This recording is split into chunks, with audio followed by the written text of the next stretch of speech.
Hello every one, എല്ലാവർക്കും ഇന്നത്തെ ക്ലാസ്സിലേക്ക് സ്വാഗതം. നമ്മളിന്ന് നോക്കാൻ പോകുന്ന ടോപ്പിക് അസസ്മെൻ്റ് ആണ്.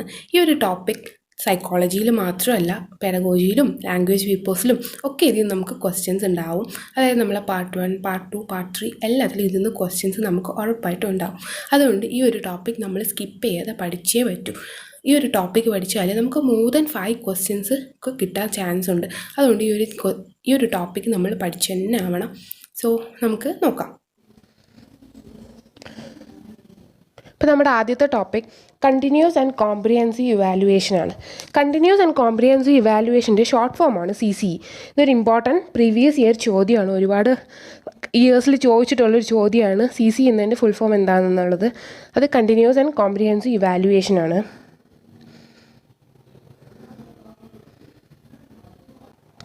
അപ്പോൾ കണ്ടിന്യൂസ് ആൻഡ് കോംപ്രിഹെൻസീവ് ഇവാലുവേഷൻ എന്നൊരാശയം ആദ്യം മുന്നോട്ട് വെക്കുന്നത് നാഷണൽ പോളിസി ഓൺ എഡ്യൂക്കേഷൻ 1986 ആണ്.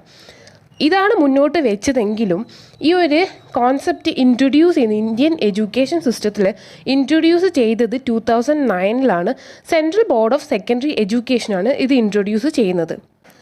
CCE refers to a particular process of evaluation which is school-based and aims at the all-round development of the students. So CCE എന്ന് പറയുന്നത് school based ആയിട്ടുള്ള ഒരു evaluation പ്രോസസ്സാണ്. ഇത് സ്കൂൾസിൽ മാത്രമേ ഉള്ളൂ ഈ ഒരു ഇവാലുവേഷൻ പ്രോസസ്സ്. അതിൻ്റെ എയിം എന്താണെന്ന് വെച്ചാൽ all-round development of the students.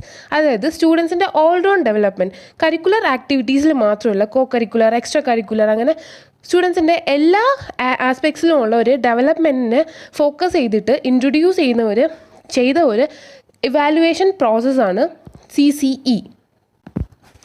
The process includes continuity of testing covering different aspects of curricular and co-curricular activities. So ഈ ഒരു പ്രോസസ്സ് വന്നിട്ട് കണ്ടിന്യൂസ് ആയിട്ട് ടെസ്റ്റ് ചെയ്യുന്നത് കരിക്കുലർ ആൻഡ് കോ-കരിക്കുലർ ആക്ടിവിറ്റീസാണ്. കരിക്കുലർ ആക്ടിവിറ്റീസ് എന്ന് പറയുമ്പോൾ നമ്മൾ പഠന സംബന്ധപ്പെട്ട ആക്ടിവിറ്റീസും, കോ-കരിക്കുലർ എന്ന് പറയുമ്പോൾ കായികപരമായിട്ടുള്ള ആക്ടിവിറ്റീസും, അങ്ങനെ എല്ലാം ഒരു സ്റ്റുഡൻറ്റിൻ്റെ ഓൾറൗണ്ട് ഡെവലപ്മെൻറ്റിന് വേണ്ടിയിട്ടുള്ള എല്ലാ ആക്ടിവിറ്റീസിനെയും കണ്ടിന്യൂസ് ആയിട്ട് അക്സസ് ചെയ്യുന്ന പ്രോസസ്സാണ് CCE. So CCE is an assessment for learning. അതായത് പഠനത്തിന് വേണ്ടിയുള്ള ഒരു അസസ്മെൻറ്റ് അപ്രോച്ചാണ് CCE. ഇതും ഒരു ഇമ്പോർട്ടൻറ്റ് ക്വസ്റ്റ്യൻ ആണ്. സോ അടുത്തത് meaning of the concept CCE. അപ്പോൾ CCE എന്ന കോൺസെപ്റ്റിൻ്റെ മീനിങ് കുറച്ചുകൂടെ നമ്മൾ ഡീപ്പായിട്ട് നോക്കുകയാണെങ്കിൽ ആദ്യത്തെ വേർഡ് കണ്ടിന്യൂസ് എന്താണ് റെഫർ ചെയ്യുന്നതെന്ന് വെച്ചാൽ refers to continuity and regularity of assessment. അതായത് കണ്ടിന്യൂസ് ആയിട്ടും റെഗുലർ ആയിട്ടുള്ളൊരു അസസ്മെൻറ്റിനെയാണ് അത് റെഫർ ചെയ്യുന്നത്. കോംപ്രിഹെൻസീവ് എന്ന് പറയുന്ന വേർഡ് എന്താ റെഫർ ചെയ്യുന്നത് വെച്ചാൽ ഏരിയ ഓഫ് അസസ്മെൻറ്റ്. അത് ഏത് ഏരിയയാണ് ഫോക്കസ് ചെയ്യുന്നത്, അതായത് സ്കോളസ്റ്റിക് ആൻഡ് കോ സ്കോളസ്റ്റിക്, അതായത് curricular and co curricular activities.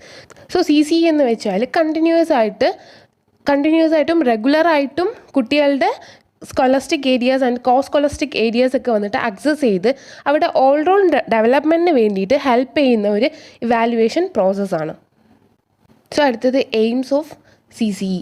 ആദ്യത്തെ aim to make evaluation integral part of teaching learning process. അതായത് ടീച്ചിങ് ലേണിംഗ് പ്രോസസ്സിൻ്റെ ഒരു ഫണ്ടമെൻ്റൽ അല്ലെങ്കിൽ ഒരു ബേസിക് പാർട്ടായിട്ട് ആണ് ഇവാലുവേഷനെ ഈ CCE കൺസിഡർ ചെയ്യുന്നത്. രണ്ടാമത് to use evaluation for improvement of students achievement through diagnosis and remediation. So ഈ ഇവാലുവേഷൻ നടത്തി സ്റ്റുഡൻസിൻ്റെ അച്ചീവ്മെൻറ്റ് ഇമ്പ്രൂവ് ചെയ്യാനും ഡയഗ്നോസ്റ്റിക് ടെസ്റ്റ് നടത്തി അവരുടെ വീക്ക്നെസ് കണ്ടെത്തി അതിന് ആപ്റ്റായിട്ടുള്ള റെമഡിയൽ ടീച്ചിങ് കൊടുത്ത് സ്റ്റുഡൻസിൻ്റെ ഇമ്പ്രൂവ് ചെയ്യാൻ വേണ്ടിയിട്ടാണ് ഈ ഒരു CCE ഇൻട്രൊഡ്യൂസ് ചെയ്തത്. അടുത്ത aim to help the teacher to make effective teaching strategies. അതായത് ടീച്ചിങ് എഫക്റ്റീവ് ആക്കാനും കുട്ടികൾക്ക് കുറച്ചുകൂടെ നല്ല രീതിയിൽ മനസ്സിലാവാൻ വേണ്ടിയിട്ട് പുതിയ സ്ട്രാറ്റജീസൊക്കെ ടീച്ചേഴ്സിന് ഇംപ്ലിമെൻറ്റ് ചെയ്യാനും എല്ലാത്തിനും വേണ്ടിയിട്ടാണ് ഈ CCE ഇൻട്രൊഡ്യൂസ് ചെയ്യുന്നത്. ഫോർത്ത് ഒബ്ജക്റ്റീവ് എന്ന് പറയുന്നത് ഇമ്മീഡിയറ്റ് ഫീഡ്ബാക്ക്. ഒരു ഇമ്മീഡിയറ്റ് ഫീഡ്ബാക്ക് കിട്ടാനാണ്. എത്രത്തോളം കുട്ടികൾക്ക് പഠിപ്പിച്ച കോൺസെപ്റ്റ്സ് മനസ്സിലായി, എത്രത്തോളം ടീച്ചിങ് എഫക്റ്റീവ് ആണ്, അല്ലെങ്കിൽ ലേണിംഗ് പ്രോസസ്സ് എഫക്റ്റീവ് ആണെന്നുള്ളൊരു ഇമ്മീഡിയറ്റ് ഫീഡ്ബാക്ക് കിട്ടാൻ വേണ്ടിയിട്ടുമാണ് ഈ ഒരു അടുത്ത aim. By continuous evaluation children can know their strengths and weaknesses. അതായത് ഈ കണ്ടിന്യൂസ് ഇവാലുവേഷൻ ഉള്ളത് കാരണം സ്റ്റുഡൻസിന് സ്വയം അവരെ സെൽഫ് അക്സസ് ചെയ്യാൻ സഹായിക്കുന്നു.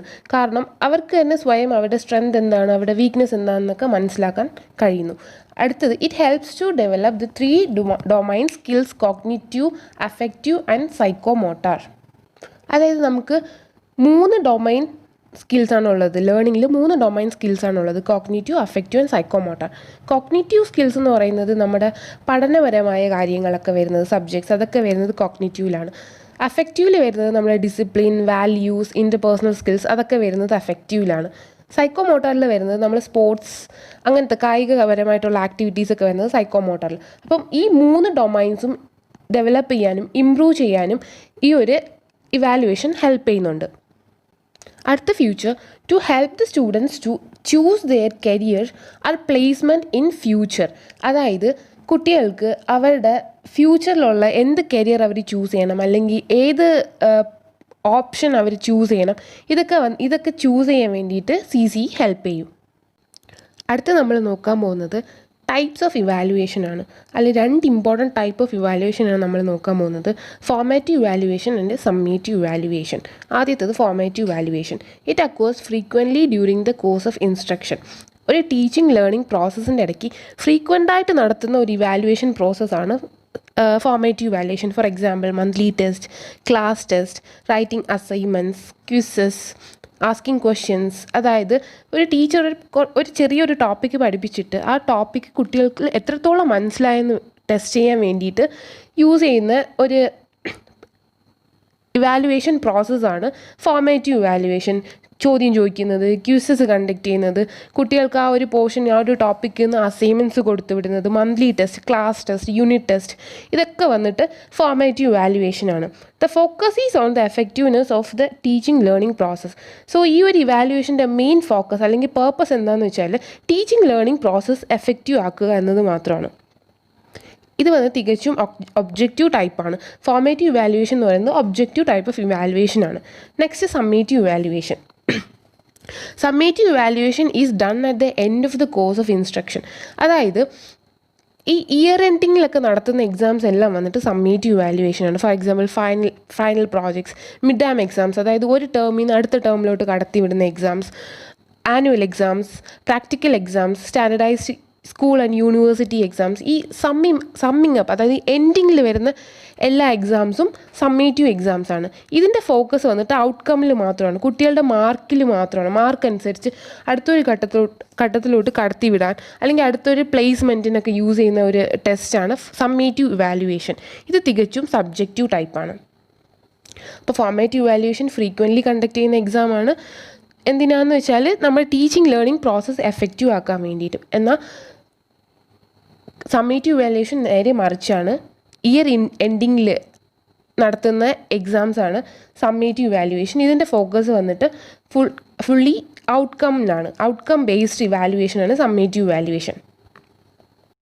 അടുത്ത് നമ്മൾ നോക്കാൻ പോകുന്നത് ടൈപ്സ് ഓഫ് ടെസ്റ്റ് ആണ്. കുറച്ച് ഇമ്പോർട്ടൻറ്റ് ടൈപ്സ് ഓഫ് ടെസ്റ്റ് ആണ് നമ്മൾ നോക്കാൻ പോകുന്നത്. ആദ്യത്തേത് diagnostic test. A test designed to evaluate students' strength, weakness, knowledge and skills before their instruction. അതായത് ഡയഗ്നോസ്റ്റിക് ടെസ്റ്റ് വന്നിട്ട് പ്രീ ടെസ്റ്റ് ആയിട്ടും കണ്ടക്ട് ചെയ്യാറുണ്ട്, പോസ്റ്റ് ടെസ്റ്റ് ആയിട്ടും കണ്ടക്ട് ചെയ്യാറുണ്ട്.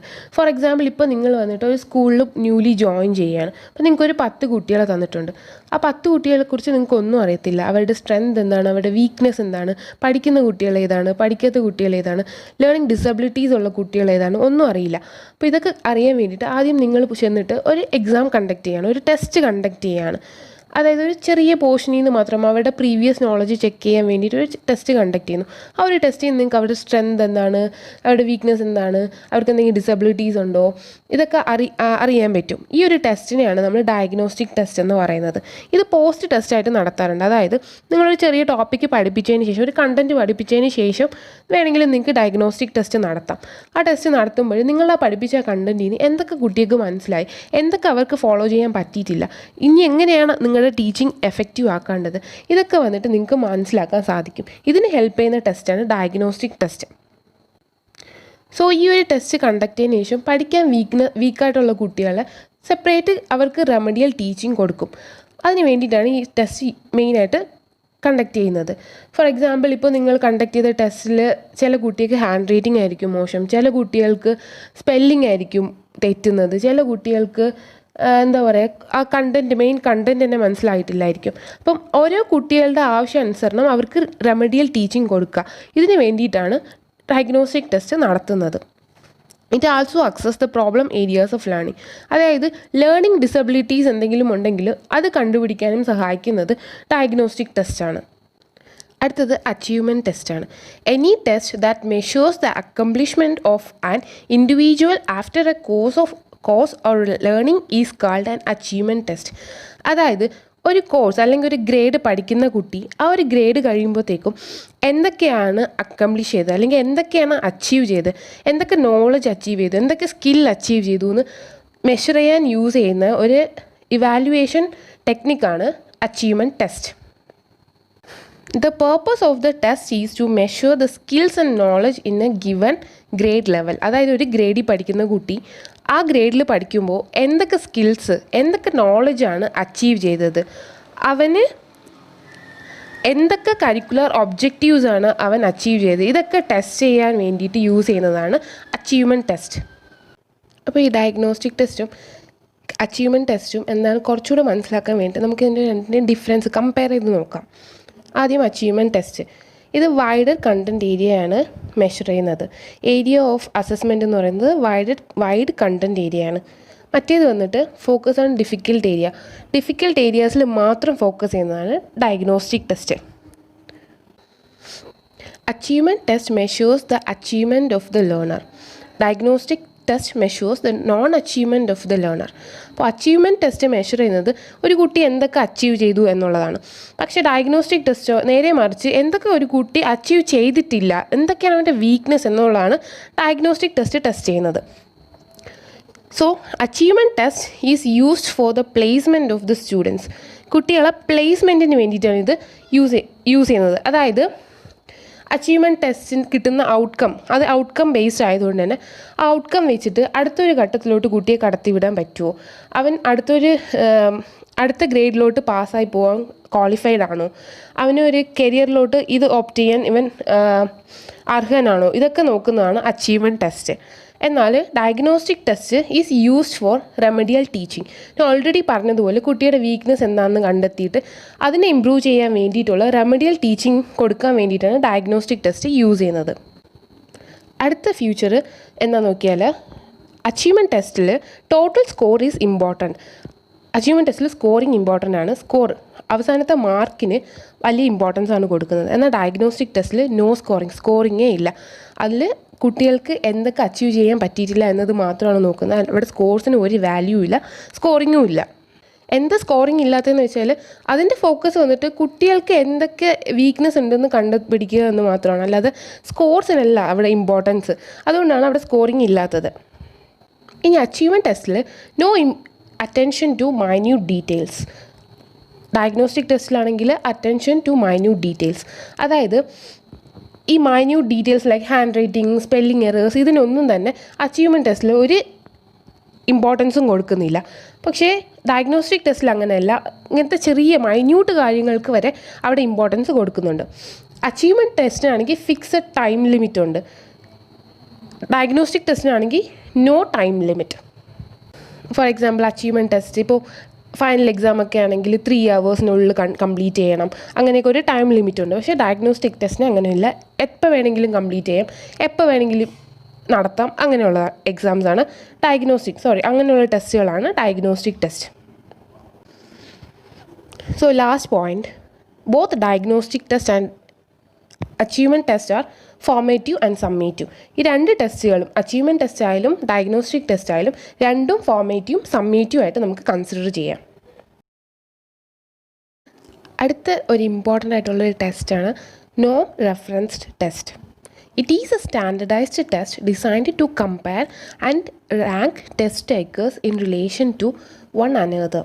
അതായത് ഈ നോം റെഫറൻസ്ഡ് ടെസ്റ്റ് എന്ന് പറയുന്നത് ഒരു സ്റ്റാൻഡർഡൈസ്ഡ് ആയിട്ടുള്ള ടെസ്റ്റാണ്. അതായത് ഈ ടെസ്റ്റ് അറ്റൻഡ് ചെയ്യുന്ന എല്ലാവരുടെയും മാർക്ക് എടുത്തിട്ട് കമ്പയർ ചെയ്തിട്ട് അവരെ ഫസ്റ്റ് റാങ്ക്, സെക്കൻഡ് റാങ്ക് എന്നൊക്കെ പറഞ്ഞിട്ട് റാങ്കിങ് ചെയ്യുന്ന ടെസ്റ്റൊക്കെയാണ് നോം റെഫറൻസ്ഡ് ടെസ്റ്റ് എന്ന് പറയുന്നത്.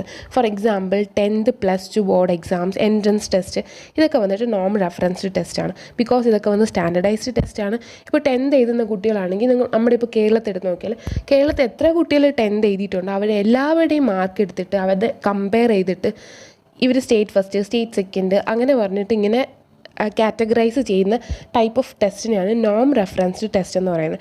ഈ ഒരു ടെസ്റ്റിൽ മെഷർ ചെയ്യുന്നത് കുട്ടികളുടെ സ്കിൽ, എല്ലാ സ്കില്ലും അതായത് എല്ലാ സബ്ജക്റ്റ് മാറ്ററിലുള്ള അറിവുമാണ് ഈ ഒരു ടെസ്റ്റിൽ അക്സസ് ചെയ്യുന്നത്. അടുത്തത് ക്രൈറ്റീരിയൻ റെഫറൻസ്ഡ് ടെസ്റ്റാണ്. It is A test that measure performance against A fixed set of standards R criteria. It only measures A particular skill of the learner. So criterion referenced test എന്ന് പറയുന്നത് ഒരു particular സ്കില്ലിനെ മാത്രം access ചെയ്യാൻ വേണ്ടിയിട്ട് use ചെയ്യുന്ന ടെസ്റ്റാണ് criterion referenced test. അതായത് നേരത്തെ പറഞ്ഞതുപോലെ ഇവിടെ ഒരു സ്റ്റുഡൻറ്റിൻ്റെ പെർഫോമൻസ് മറ്റൊരു സ്റ്റുഡൻറ്റിൻ്റെ പെർഫോമൻസ് ആയിട്ട് കമ്പയർ ചെയ്യില്ല. അതായത് ഒരു ഫിക്സഡ് ഒരു ക്രൈറ്റീരിയ അല്ലെങ്കിൽ ഫിക്സഡ് സ്റ്റാൻഡേർഡ് ഉണ്ടാവും. അത് ക്രോസ് ചെയ്ത് കഴിഞ്ഞാൽ ആ കുട്ടി പാസ് എന്നാണ് അർത്ഥം. ആ ഒരു കുട്ടിയുടെ പെർഫോമൻസ് മറ്റൊരു കുട്ടിയായിട്ട് കമ്പയർ ചെയ്യത്തില്ല. For example driving test. ഇപ്പോൾ ഡ്രൈവിംഗ് ടെസ്റ്റിലാണ് ഒരേ ഒരു സ്കില്ലാണ് അവിടെ മെഷർ ചെയ്യുന്നത്. അതായത് ഒരു വ്യക്തിയുടെ ഡ്രൈവിംഗ് സ്കിൽ മാത്രമാണ് അവിടെ ടെസ്റ്റ് ചെയ്യുന്നത്. അതുമാത്രമല്ല ഈ ഒരു ടെസ്റ്റിൻ്റെ ക്രൈറ്റീരിയ എന്ന് പറയുന്നത് അവർ 8 ഇട്ടാൽ ആ വെഹിക്കിൾ യൂസ് ചെയ്തിട്ട് ഒരു 8 മാർക്ക് ചെയ്താൽ അവർക്ക് വന്നിട്ട് ആ ഒരു എക്സാം വന്നിട്ട് അവർ വിൻ ചെയ്തു. അതുപോലത്തെ ഒരു സർട്ടൻ ക്രൈറ്റീരിയ വെച്ചിട്ടുണ്ട്. അങ്ങനത്തെ എക്സാംസിനാണ് ക്രൈറ്റീരിയൻ റെഫറൻസ്ഡ് ടെസ്റ്റ് എന്ന് പറയുന്നത്. ഈ ഒരു ടെസ്റ്റിൽ ഒരാളുടെ പെർഫോമൻസ് മറ്റൊരാളുമായിട്ട് കമ്പയർ ചെയ്യില്ല. ഫോർ എക്സാമ്പിൾ കേറ്ററ്റ്, സീറ്ററ്റ് ഇതൊക്കെ വന്നിട്ട് ക്രൈറ്റീരിയൻ റെഫറൻസ്ഡ് ടെസ്റ്റാണ്. കേറ്ററ്റ് എന്നൊക്കെ 90 മാർക്സ് എടുത്തു കഴിഞ്ഞാൽ ആ ഒരു വ്യക്തി പാസ്ഡ് ആണ്. അവരുടെ പെർഫോമൻസ് മറ്റൊരാളായിട്ട് കമ്പയർ ചെയ്യത്തില്ല. ഇതൊക്കെയാണ് ക്രൈറ്റീരിയൻ റെഫറൻസ്ഡ് ടെസ്റ്റ്. നോം റെഫറൻസ്ഡ് ടെസ്റ്റിൽ അങ്ങനെയല്ല. ഒരു കുട്ടിയുടെ പെർഫോമൻസ് മറ്റൊരു കുട്ടിയുടെ പെർഫോമൻസ് ആയിട്ട് കമ്പയർ ചെയ്യും. മാത്രമല്ല അവിടെ മെഷർ ചെയ്യുന്നത് കുട്ടിയുടെ വാസ്റ്റ് സബ്ജക്റ്റ് നോളജ്, എല്ലാ തരത്തിലുള്ള സബ്ജക്റ്റ് നോളജും അവിടെ ടെസ്റ്റ് ചെയ്യുന്നുണ്ട്. പക്ഷേ ഇവിടെ അങ്ങനെയല്ല, കുട്ടിയുടെ ഒരു പർട്ടിക്കുലർ സ്കില്ലിനെ മാത്രമാണ് മെഷർ ചെയ്യുന്നത്. നമ്മളിനി അടുത്ത് നോക്കാൻ പോകുന്നത് ടൂൾസ് ഫോർ അസസ്മെൻ്റ് ആണ്, അഥവാ tools four evaluation. So 3 types of tools ആണുള്ളത്. ഓറൽ ടെസ്റ്റിന് യൂസ് ചെയ്യുന്ന ടൂൾസ്, റിട്ടൺ ടെസ്റ്റിന് യൂസ് ചെയ്യുന്ന ടൂൾസ്, ഒബ്സർവേഷന് യൂസ് ചെയ്യുന്ന ടൂൾസ്. ആദ്യം ഓറൽ ടെസ്റ്റിൻ്റെ ടൂൾസ് നോക്കിയാൽ വൈവ, ഇൻ്റർവ്യൂ, ആസ്കിങ് ക്വസ്റ്റ്യൻസ് ഇതൊക്കെ വന്നിട്ട് ഓറൽ ടെസ്റ്റിൻ്റെ ടൂൾസാണ്. അതായത് ഓറലി നമ്മൾ ആൻസർ ചെയ്യുന്നതിന് അക്സസ് ചെയ്യാൻ യൂസ് ചെയ്യുന്ന ടൂൾസാണ് വൈവയും ഇൻ്റർവ്യൂസും ആസ്കിങ് ക്വസ്റ്റ്യൻസും ഒക്കെ. അപ്പോൾ ഇതൊക്കെ ഓറൽ ടെസ്റ്റ് മെഷർ ചെയ്യാൻ യൂസ് ചെയ്യുന്ന ടൂൾസാണ്. അടുത്തത് റിട്ടൺ ടെസ്റ്റ്. റിട്ടൺ ടെസ്റ്റ് എന്ന് പറയുമ്പോൾ 2 ടൈപ്സ് ആണ്. സബ്ജക്റ്റീവ് ടൈപ്പ് ഓഫ് ടൂൾസും ഉണ്ട്, ഒബ്ജക്റ്റീവ് ടൈപ്പ് ഓഫ് ടൂൾസും ഉണ്ട്. ഇപ്പോൾ സബ്ജക്റ്റീവ് ടൈപ്പ് ഓഫ് ടൂൾസ് എന്ന് നോക്കിയാൽ essay questions and short answers വരുന്നത് സബ്ജക്റ്റീവ് ടൈപ്പ് ഓഫ് ടൂൾസിലാണ്. ഒബ്ജക്റ്റീവ് ടൈപ്പ് ഓഫ് ടൂൾസിൽ വരുന്നത് multiple choice question, matching, true or false ആണ്. അതായത് ഈ ഒബ്ജക്റ്റീവ് സബ്ജക്റ്റീവ് എന്താണെന്ന് നോക്കിയാൽ ഒബ്ജക്റ്റീവ് എന്ന് പറയുന്ന ടൈപ്പ് ഓഫ് ടൂൾസിൽ വന്നിട്ട് ഒരു പർട്ടിക്കുലർ ആൻസർ, ഒരു കറക്റ്റ് ആൻസർ മാത്രമേ ഉണ്ടാവുള്ളൂ. അങ്ങനത്തെ ക്വസ്റ്റ്യൻസ് എല്ലാം സബ്ജക്റ്റീവ് ടൈപ്പ് ഓഫ് ക്വസ്റ്റ്യൻസ് ആണ്. അതായത് multiple choice, matching, true or false അതിനൊക്കെ ഒരു ഫിക്സഡ് ആയിട്ടുള്ള ഒരു കറക്റ്റ് ആൻസർ മാത്രമേ ഉണ്ടാവുള്ളൂ. പക്ഷേ സബ്ജക്റ്റീവിൽ അങ്ങനെയല്ല. എസ്എ ടൈപ്സ് ഓഫ് ക്വസ്റ്റ്യൻസിലും ഷോർട്ട് ആൻസേഴ്സിലും അങ്ങനെയല്ല. ഒരു ഫിക്സഡ് കറക്റ്റ് ആൻസർ എന്ന് നമുക്ക് പറയാൻ പറ്റില്ല. അങ്ങനത്തെ ടൂൾസിനെയാണ് സബ്ജക്റ്റീവ് ടൈപ്പ് എന്ന് പറയുന്നത്. കറക്റ്റ് ഫിക്സഡ് ആയിട്ടുള്ള ആൻസർ ഉള്ള ടൂൾസിനാണ് ഒബ്ജക്റ്റീവ് എന്ന് പറയുന്നത്. സോ സബ്ജക്റ്റീവിൽ വരുന്നത് എസ്എ ക്വസ്റ്റ്യൻസും ഷോർട്ട് ആൻസേഴ്സും, ഒബ്ജക്റ്റീവിൽ വരുന്നത് മൾട്ടിപ്പിൾ ചോയ്സും മാച്ചിങ്ങും ട്രൂ ഓർ ഫോൾസും ആണ്. അടുത്തത് ഒബ്സർവേഷൻ. ഒബ്സർവേഷന് യൂസ് ചെയ്യുന്ന ടൂൾസാണ് check list, rating scale, anecdotal record, cumulative record. അപ്പോൾ ഇതൊക്കെ എന്താണ് നമുക്ക് ഡീറ്റെയിൽസ് ആയിട്ട് നോക്കാം. ആദ്യത്തത് check list. A check list is used to observe whether certain qualities of character or personality traits are present or not. So check list എന്ന് പറയുന്ന tool എന്തിനാണ് യൂസ് ചെയ്യുന്നത്? ഇതൊരു ഒബ്സർവേഷൻ ടൂളാണ്.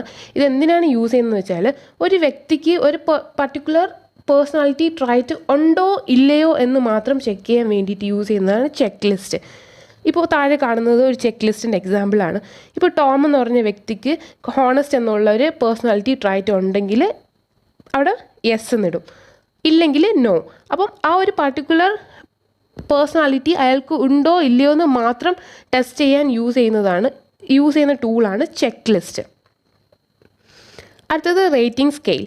It is similar to checklist. The only difference is it shows the presence or absence of the trait, but rating scale shows the degree of its presence. So ഞാൻ already പറഞ്ഞതുപോലെ checklist use ചെയ്ത് ഒരു personality, ഒരു വ്യക്തിക്ക് ഒരു quality ഉണ്ടോ ഇല്ലയോ എന്ന് മാത്രമാണ് നമ്മൾ ടെസ്റ്റ് ചെയ്യുന്നത്. എന്നാൽ റേറ്റിംഗ് സ്കെയിലിൽ അങ്ങനെയല്ല. ആ ഒരു ക്വാളിറ്റി എത്ര ഡിഗ്രി ഉണ്ടെന്ന് കൂടെ നമ്മൾ മെഷർ ചെയ്യും. ഫോർ എക്സാമ്പിൾ സ്ട്രോങ്ലി ഉണ്ടോ അല്ല ന്യൂട്രൽ ആണോ ഒട്ടുമില്ലയോ, ഇങ്ങനെ ഏത് ലെവലിലാണ് അയാൾക്ക് ആ ഒരു ക്വാളിറ്റി ഉള്ളതെന്ന് യൂസ് ചെയ്യുന്നതാണ് റേറ്റിംഗ് സ്കെയിൽ. സോ ചെക്ക് ലിസ്റ്റും റേറ്റിംഗ് സ്കെയിൽ എന്താണെന്ന് മനസ്സിലായെന്ന് വിശ്വസിക്കുന്നു. ചെക്ക് ലിസ്റ്റ് എന്ന് പറഞ്ഞാൽ പർട്ടിക്കുലർ ക്വാളിറ്റി ഉണ്ടോ ഇല്ലയോ എന്ന് പ്രസൻ്റ് ആണോ ആബ്സെൻ്റ് ആണോ എന്ന് മാത്രം നോക്കാൻ വേണ്ടി യൂസ് ചെയ്യുന്നതാണ്. റേറ്റിംഗ് സ്കെയിൽ അങ്ങനെയല്ല. ആ പർട്ടിക്കുലർ ക്വാളിറ്റി തന്നെ എത്ര ഡിഗ്രി ഉണ്ടെന്നും ക്വാണ്ടിറ്റേറ്റീവായിട്ട് മെഷർ ചെയ്യാൻ യൂസ് ചെയ്യുന്നതാണ് റേറ്റിംഗ് സ്കെയിൽ. അടുത്ത ടൂളാണ് anecdotal record. It is a record of the discrimination of an incident in the life of a student with a brief interpretation of the observed event.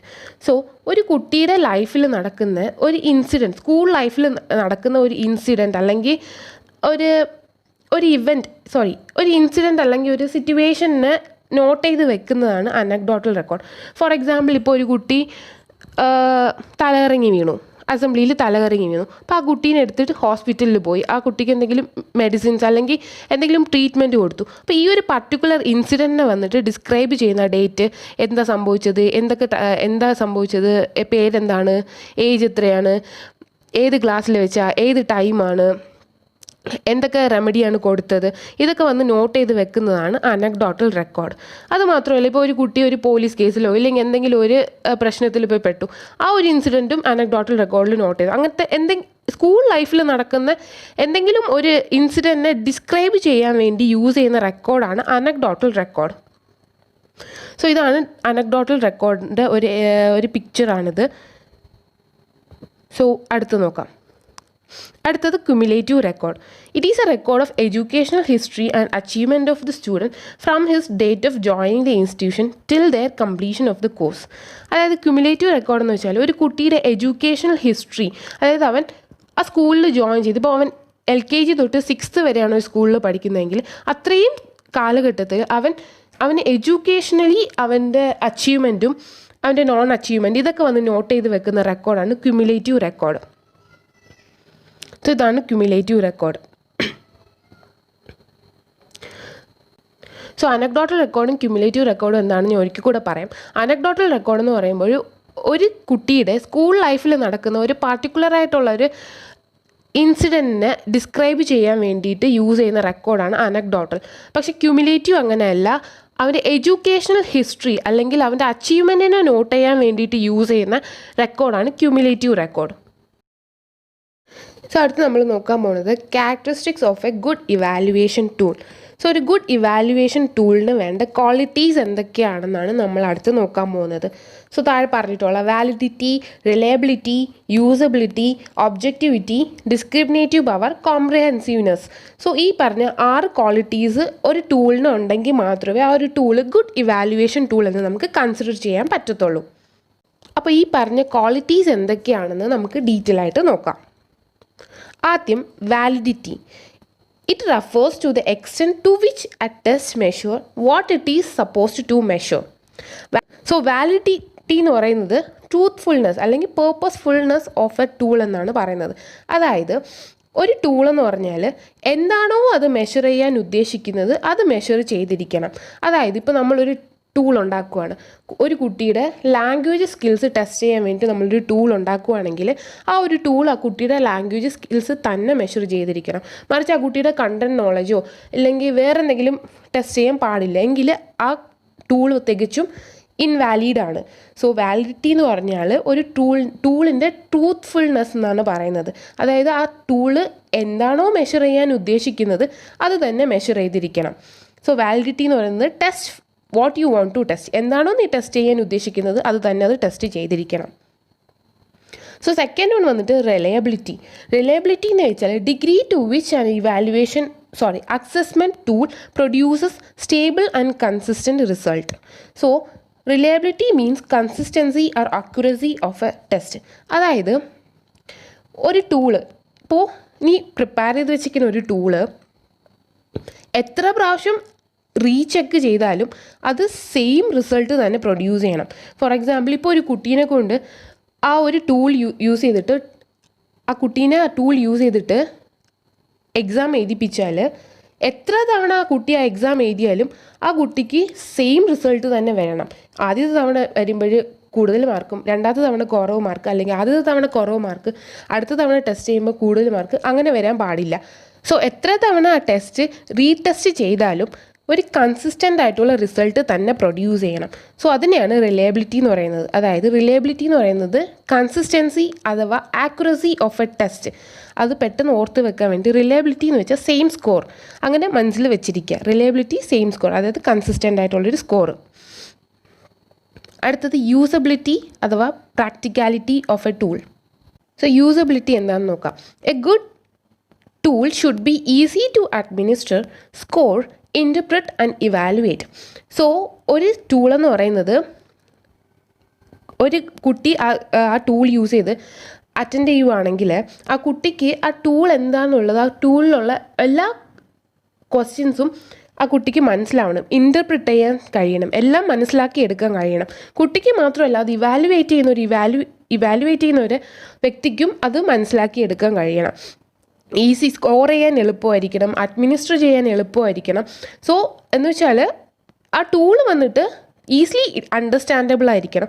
അതുമാത്രമല്ല, this means it should be economic in terms of money, time and energy. അതായത് over expensive ആവാൻ പാടില്ല, over time എടുക്കുന്ന ടൂളായിരിക്കാൻ പാടില്ല. So ഒരു tool എന്ന് പറയുന്നത് easy to administer, score, interpret and evaluate.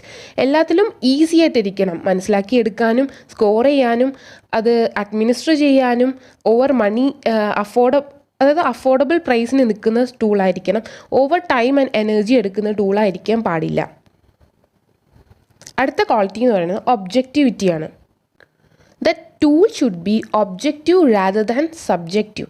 So ഒരു ടൂൾ ഒബ്ജക്റ്റീവ് ആയിരിക്കണം, സബ്ജക്റ്റീവ് എന്നതിനേക്കാൾ കൂടുതൽ ഒബ്ജക്റ്റീവ് ആയിരിക്കണം. ഞാൻ ഓൾറെഡി പറഞ്ഞതുപോലെ സബ്ജക്റ്റീവ് ഒബ്ജക്റ്റീവ് എന്താണെന്ന് അറിയാമല്ലേ.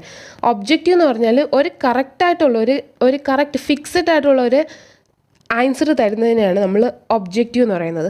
സബ്ജക്റ്റീവ് എന്ന് പറഞ്ഞാൽ അങ്ങനെയല്ല, അത് ഓരോ വ്യക്തികളനുസരിച്ച് വാരി ചെയ്യാൻ ചാൻസ് ഉണ്ട്. അപ്പം ഞാൻ എഴുതുന്ന പോലെ ആയിരിക്കില്ല നിങ്ങൾ എഴുതുന്നത്. അപ്പോൾ അതാണ് സബ്ജക്റ്റീവ്. അപ്പം ഒരു ടൂൾ എന്ന് പറയുന്നത് കൂടുതലും ഒബ്ജക്റ്റീവ് ആയിരിക്കണം, സബ്ജക്റ്റീവ് ആയി പോകാൻ പാടില്ല. സോ ഈ ഒബ്ജക്റ്റിവിറ്റിക്ക് രണ്ട് ആസ്പെക്ട്സ് ആണുള്ളത്: objectivity of score and objectivity of test items. So objective of score means same person or different person scoring the test at any time arrives at the same result. So ആര് തന്നെ ആ ഒരു particular tool use ചെയ്തിട്ട് access ചെയ്താലും score ചെയ്താലും ആ same score തന്നെ വരണം. ഇപ്പോൾ ഒരു കുട്ടി എഴുതിയ ഒരു ആൻസർ ഷീറ്റ് ഒരാളെ കൊണ്ട് ചെയ്യിപ്പിച്ചാലും മറ്റൊരാളെ കൊണ്ട് ചെയ്യിപ്പിച്ചാലും സെയിം റിസൾട്ട് തന്നെ വരണം. അതാണ് ഒബ്ജക്റ്റിവിറ്റി ഓഫ് സ്കോർ എന്ന് പറയുന്നത്. അടുത്തത് objectivity of test items. Objectivity of test items means that the item must call for a definite single answer. ഞാൻ ഓൾറെഡി പറഞ്ഞതുപോലെ ടെസ്റ്റ് ഐറ്റം, അതായത് ഒരു ക്വസ്റ്റ്യൻ തന്നിട്ടുണ്ടെങ്കിൽ ആ ക്വസ്റ്റ്യൻ ഒരു കറക്റ്റ് ഫിക്സഡ് ആയിട്ടുള്ള ഒരു ആൻസർ തന്നെ പ്രൊഡ്യൂസ് ചെയ്യണം. സോ അതാണ് objectivity of test items. So അടുത്ത ക്വാളിറ്റി എന്ന് പറയുന്നത് ഡിസ്ക്രിമിനേറ്റിംഗ് പവറാണ്. അതായത് ഒരു evaluation tool, a good evaluation tool must have the ability to discriminate or differentiate the above average students from the below average students. ഇപ്പോൾ നമ്മളൊരു class എടുത്ത് നോക്കിയാൽ അവിടെ ആവറേജ് സ്റ്റുഡൻസ് ഉണ്ടാവും, ബിലോ ആവറേജ് സ്റ്റുഡൻസ് ഉണ്ടാവും, നന്നായിട്ട് പഠിക്കുന്ന കുട്ടികളുണ്ടാവും. അപ്പം ഓരോ എന്താ പറയുക, ഇൻ്റലക്ച്വലി ഡിഫറെൻ്റ് ആയിട്ടുള്ള കുട്ടികളുണ്ടാവും. അപ്പോൾ ഒരു ടെസ്റ്റ് എന്ന് പറയുന്നത് അതിൽ ഈസി ക്വസ്റ്റ്യൻസിന് ഉണ്ടാവണം, ഡിഫിക്കൽട്ടായിട്ടുള്ള ക്വസ്റ്റ്യൻസ് ഉണ്ടാവണം. അതായത് എബോ ആവറേജിനെ ഡിഫറൻഷ്യേറ്റ് ചെയ്യാൻ പറ്റണം, ബിലോ ആവറേജിനെ ഡിഫറൻഷ്യേറ്റ് ചെയ്യാൻ പറ്റണം. ഫുൾ ഈസി ക്വസ്റ്റ്യൻസ് ആണെങ്കിൽ എല്ലാവരും പാസ്സാവും. അപ്പോൾ നമുക്ക് ആരാ ബിലോ ആവറേജ് ആരാ എബോ ആവറേജ് എന്നൊന്നും ഡിഫറൻഷ്യേറ്റ് ചെയ്യാൻ പറ്റില്ല. സോ ഫുൾ കഷ്ടമായിട്ടുള്ള ഡിഫിക്കൽട്ട് ക്വസ്റ്റ്യൻസ് ആണെങ്കിൽ ആരും തന്നെ പാസ്സാവാൻ ചാൻസ് ഇല്ല. സോ ഒരു ടൂളെന്ന് പറയുന്നത് എബോ ആവറേജ് സ്റ്റുഡൻസിനെയും ബിലോ ആവറേജ് സ്റ്റുഡൻസിനെയും ഡിസ്ക്രിമിനേറ്റ് ചെയ്യാൻ പറ്റുന്നതായിരിക്കണം. സോ അടുത്ത ക്വാളിറ്റി എന്ന് പറയുന്നത് കോംപ്രിഹെൻസീവ്നെസ് ആണ്. A good evaluation tool should contain items from all the phases of instruction. That is the test should cover all the points expected to be learned. So ഒരു tool ഉണ്ടാക്കുകയാണെങ്കിൽ ഇപ്പോൾ നമ്മൾ മാത്സിലൊരു tool prepare ചെയ്യുവാണെങ്കിൽ മാത്സിൽ 4 ചാപ്റ്റേഴ്സാണുള്ളത്: algebra, fraction, calculus, matrix. 4 chapters ഉണ്ടെങ്കിൽ ഈ 4 ചാപ്റ്റേഴ്സിൽ നിന്നും ക്വസ്റ്റ്യൻസ് ഉണ്ടാവണം. എന്തൊക്കെ കണ്ടൻറ് ഉണ്ടോ ആ കണ്ടൻറ്റിൽ നിന്നൊക്കെ ക്വസ്റ്റ്യൻസ് ഉണ്ടായിരിക്കണം. അല്ലാതെ 2 ചാപ്റ്റേഴ്സ് മാത്രം ഫോക്കസ് ചെയ്ത് ക്വസ്റ്റ്യൻ എടുക്കുക. ഇങ്ങനെയൊക്കെ എടുത്താൽ ആ ഒരു ടെസ്റ്റ് വന്നിട്ട് ക്വാളിറ്റി ഇല്ലാത്തത് ആയിട്ടാണ് കൺസിഡർ ചെയ്യുന്നത്. സോ ഒരു ഇവാലുവേഷൻ ടൂൾ എന്ന് പറഞ്ഞാൽ അത് എന്തൊക്കെ ഇൻസ്ട്രക്ഷൻസ് ഉണ്ടോ ആ ഇൻസ്ട്രക്ഷൻസ് ഫുള്ളായിട്ട് കവർ ചെയ്തിരിക്കണം. സോ ഞാൻ പറഞ്ഞത് ഒരിക്കൽ കൂടി ഒരു ജിസ്റ്റായിട്ട് പറയാം. ആദ്യത്തേത് വാലിഡിറ്റി എന്ന് വെച്ചാൽ ഒരു ടെസ്റ്റ് എന്താണോ മെഷർ ചെയ്യാൻ ഉദ്ദേശിക്കുന്നത് അത് തന്നെ മെഷർ ചെയ്തിരിക്കണം. റിലയബിലിറ്റി എന്ന് പറയുന്നത് ആ ഒരു ടെസ്റ്റ് എത്ര തവണ റീടെസ്റ്റ് ചെയ്താലും ഒരു കൺസിസ്റ്റൻ്റ് ആയിട്ടുള്ള റിസൾട്ട് തന്നെ പ്രൊഡ്യൂസ് ചെയ്യണം. അടുത്തത് യൂസബിലിറ്റി എന്ന് വെച്ചാൽ ആ ഒരു ടൂളിനെ യൂസ് ചെയ്യുന്നതിനെ കുറിച്ചാണ് വരുന്നത്. അതായത് ആ ഒരു ടൂൾ ഈസിലി അണ്ടർസ്റ്റബിൾ ആയിരിക്കണം, ഈസിലി സ്കോർ ചെയ്യാൻ പറ്റുന്നതായിരിക്കണം, ഈസിലി അഡ്മിനിസ്ട്രേറ്റ് ചെയ്യാൻ പറ്റുന്നതായിരിക്കണം, കോസ്റ്റ് എഫക്റ്റീവ് ആയിട്ടിരിക്കണം, എനർജി ഓവറായിട്ട് കൺസ്യൂം ചെയ്യുന്നതായിരിക്കരുത്, ഓവറായിട്ട് ടൈം കൺസ്യൂം ചെയ്യുന്നതായിരിക്കാൻ പാടില്ല. അടുത്തത് ഒബ്ജക്റ്റിവിറ്റി എന്ന് പറയുമ്പോൾ ഒരു ടൂൾ വന്നിട്ട് ഒബ്ജക്റ്റീവ് ആയിരിക്കണം, സബ്ജക്റ്റീവിനെക്കാട്ടിലും ഒബ്ജക്റ്റീവ് ആയിട്ടിരിക്കണം. അത് സ്കോറിങ്ങിലായാലും ശരി, ടെസ്റ്റ് ഐറ്റംസിലായാലും ശരി.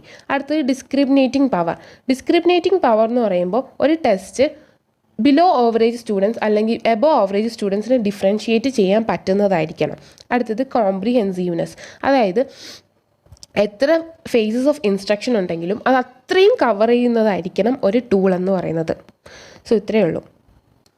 സോ അടുത്ത് നമ്മൾ നോക്കാൻ പോകുന്നത് blue print is A chart reporting the number of questions and type of question and it's scoring.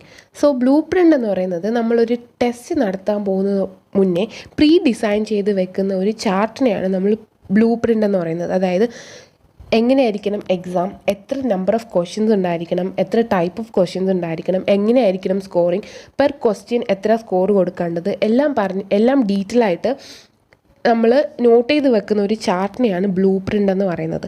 It is also called table of specifications. So അതിനെ ടേബിൾ ഓഫ് സ്പെസിഫിക്കേഷൻസ് എന്നും പറയാറുണ്ട്. So it consist of content areas, objectives, type of questions, scoring. So അതെന്തൊക്കെയാണ് include ചെയ്യുന്നത് വെച്ചാൽ content areas ഉണ്ടായിരിക്കും, objectives ഉണ്ടായിരിക്കും, ടെസ്റ്റിൻ്റെ objectives ഉണ്ടായിരിക്കും, ടൈപ്പ് ഓഫ് ക്വസ്റ്റ്യൻസ് ഉണ്ടായിരിക്കും, അതിൻ്റെ സ്കോറിങ് പാറ്റേൺ ഉണ്ടായിരിക്കും. സോ ഇതൊക്കെ ഇൻക്ലൂഡ് ചെയ്തിട്ടുള്ള ഒരു ചാർട്ടിനെയാണ്, പ്രീ ഡിസൈൻഡ് ചാർട്ടിനെയാണ് നമ്മൾ ബ്ലൂ പ്രിൻ്റ് എന്ന് പറയുന്നത്. സോ ഇതാണ് ഒരു ബ്ലൂ പ്രിൻ്റ്. സോ നമ്മൾ അടുത്ത് നോക്കാൻ പോകുന്നത് പോർട്ട്ഫോളിയോ അസസ്മെൻറ്റ്. ആദ്യം നമുക്ക് പോർട്ട്ഫോളിയോ എന്താണെന്ന് നോക്കാം. പോർട്ട്ഫോളിയോ ഒരു കോമൺ ആയിട്ടുള്ള ടേമാണ്, എല്ലാവർക്കും അറിയുന്നുണ്ടായിരിക്കും. എല്ലാ സ്കൂൾസിലും പോർട്ട്ഫോളിയോസ് ഉണ്ടായിരിക്കും. അതായത് a collection of students works such as written assignments, drafts, art works and presentations which shows their effort, progress and success. അതായത് കുട്ടികളുടെ ആർട്ട് വർക്ക്സ് അല്ലെങ്കിൽ കുട്ടികൾ ചെയ്ത വർക്ക്സിൻ്റെ കളക്ഷനെയാണ് നമ്മൾ പോർട്ട്ഫോളിയോ എന്ന് പറയുന്നത്.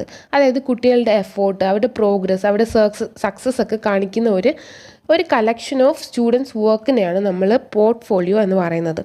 സോ ഇതിനെ ബേസ് ചെയ്തിട്ട് നമ്മളൊരു കുട്ടിയുടെ പെർഫോമൻസിനെ അസസ് ചെയ്യുന്നതിനെയാണ് പോർട്ട്ഫോളിയോ അസസ്മെൻറ്റ് എന്ന് പറയുന്നത്.